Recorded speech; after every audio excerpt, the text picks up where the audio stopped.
Hi students, welcome to my channel Math Chem Made Easy. మన ఛానల్లో intermediate first year students కి సంబంధించి pass guarantee in 20 days program చెప్తున్నాం. ఆ program లో డే 9 కి సంబంధించి కెమిస్ట్రీలో గ్యాస్ లాస్ అనే టాపిక్ ఎక్స్ప్లెయిన్ చేశాను.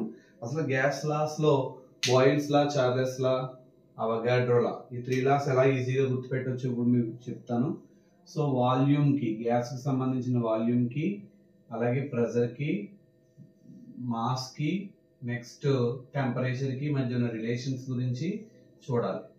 సో బాయిల్స్ లో ఏం చెప్తుందంటే at constant temperature and for the given mass of the gas, temperature constant గా ఉండాలి, given mass of the gas కూడా మాస్ కూడా కాన్స్టెంట్ గా ఉండాలి. అంటే అన్ కాన్స్టెంట్ వీకి పీకి రిలేషన్ చెప్తే boils law V proportional to 1/√P 1/P అవుతుంది.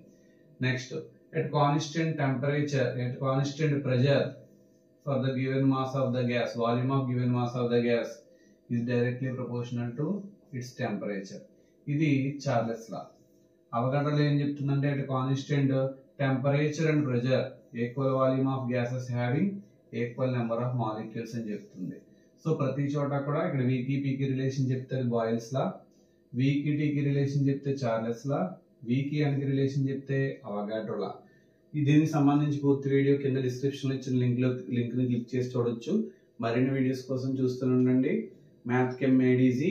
అలాగే మా ఛానల్ సబ్స్క్రైబ్ చేయడం మాత్రం మర్చిపోకండి. Thank you.